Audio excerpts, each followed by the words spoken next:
I just wanted to take a moment before I went to bed, and I wanted to point something out. This is why preppers and people in general should be real suspicious of statistics and stuff like that. So, one of the many fake prepper channels had talked earlier today about the amount of U.S. households that are involved in gardening. And I'm not, it's not his fault. I mean, he's an idiot, but he's not the one that came up with these figures. So, right in front of you is a simple Google search I did, and it revealed that 55% of U.S. households participate in gardening activities. Okay? You might think, yeah, what? So what?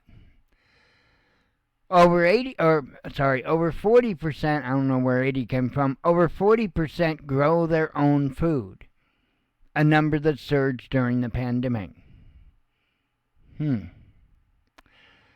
So, the largest part of the population of the United States lives in cities. I don't know of a lot of cities that's got a whole lot of sprawling gardens. There are people, undoubtedly, that have homes with enough land inside of a city to have a garden. But let's look at these figures here.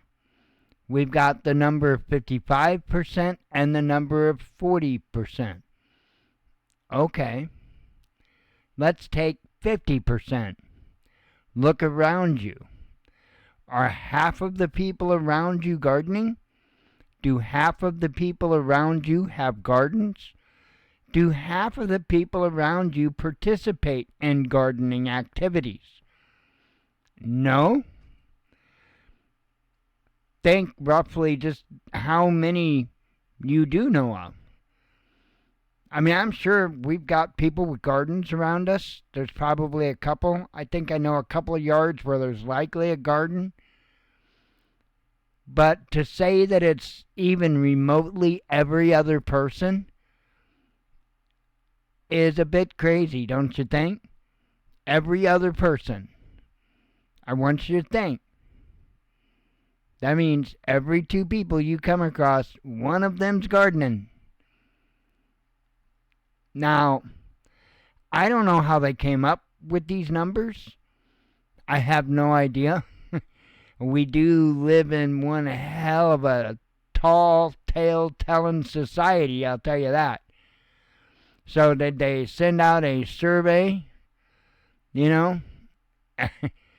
Was it a gardening magazine that asked this survey? I mean, maybe we need some more information. But be very leery of statistics, even ones that you would think would be absolutely benign like this.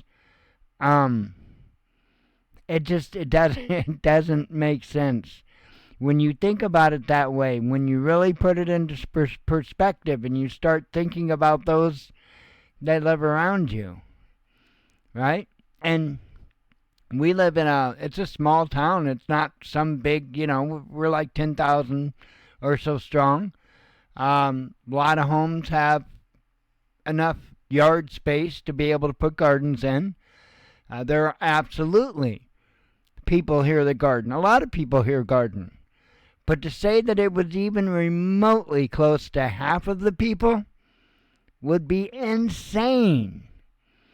And this is somewhat considered a farming community. So, I just got a problem with these numbers. I'm not buying it. Be careful. And be careful of the channels you get information from, because they'll look stuff up and they won't actually do any further looking. They look for what they want in order to solidify the position they want to have, and then they click record. That's how they go about that. You have to be the devil's advocate with everything, and I mean everything.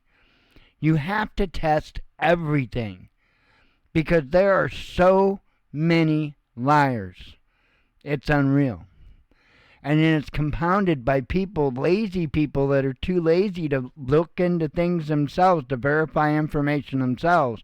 And they just parrot the information, the false information, which makes them no different than a liar. But nonetheless, that misinformation spreads.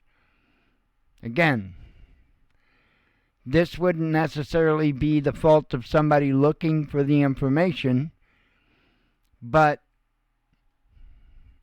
we should have enough common sense to be able to figure stuff like this out. This is a big one. Anyway, have a good evening. Shalom.